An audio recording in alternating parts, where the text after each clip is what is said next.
মাঝে মধ্যেই আমি আর আমার অজান্ত মন অনেক কিছুই ভাবি।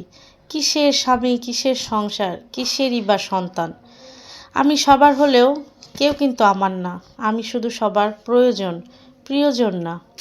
আমি সবার জন্য আমার পুরো জীবনটা উৎসর্গ করে দেই।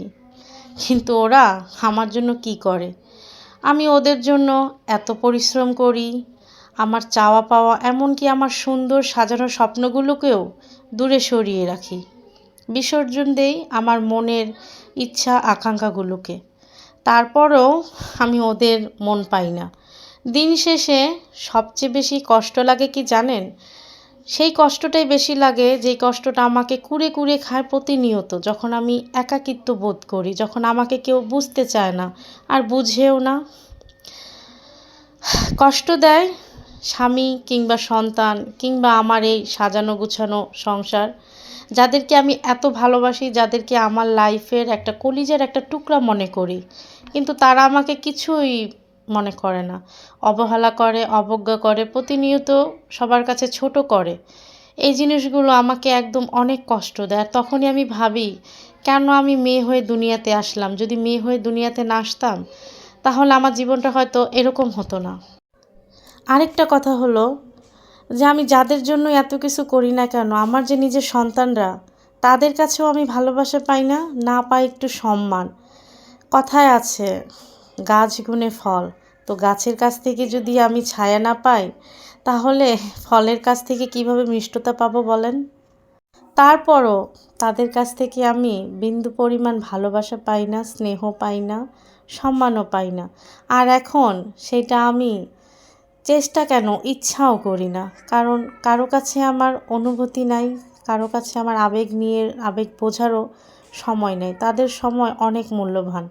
তাই আমি কাজ নিয়ে ব্যস্ত থাকি, কাজটাকে প্রায়োরিটি দিই, আর আমি আমাকে ভালোবাসি নিজের মতো করে।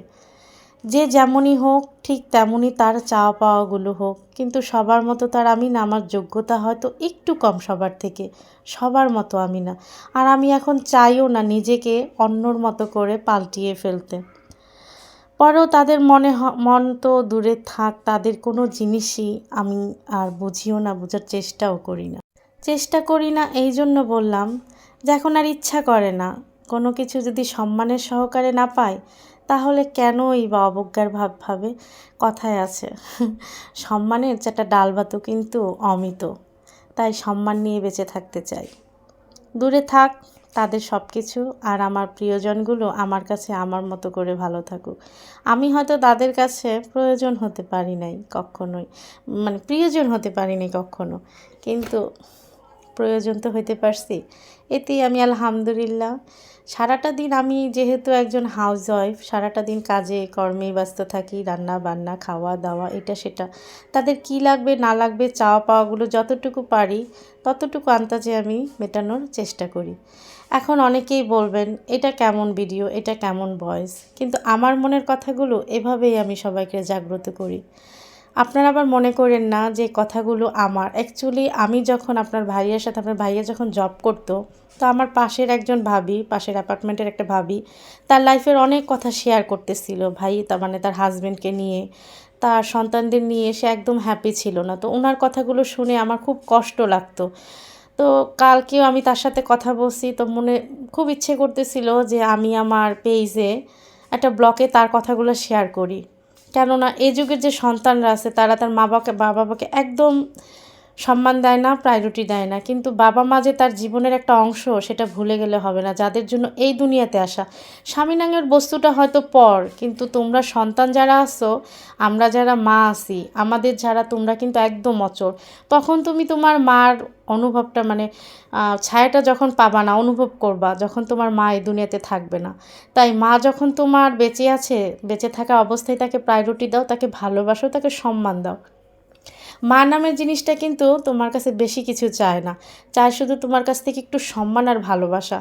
একটা মা যদি নিজের মনের থেকে একদম কোনো চাওয়া পাওয়াই করে একটা সন্তানের দিকে তাকায়, বিনা হিসাবে তার জান্নাত হয়। আর মার পায়ের নিচে আমরা সবাই জানি যে জান্নাত থাকে। তাই মাকে ভালোবাসো সবাই। বাবাকেও ভালোবাসবা, কারণ বাবার জন্যই তো দুনিয়াতে আসা। বাবা অনেক কষ্ট করে তোমাদের জন্য। ভাবিটার কথা প্রায় মনে পড়ে আমার, তাই ভাবিটাকে অবিরাম ভালোবাসা। আর ভাবিটার গল্পটা আরও অনেক লং ছিল, তো এত লং করে তো বলা যায় না।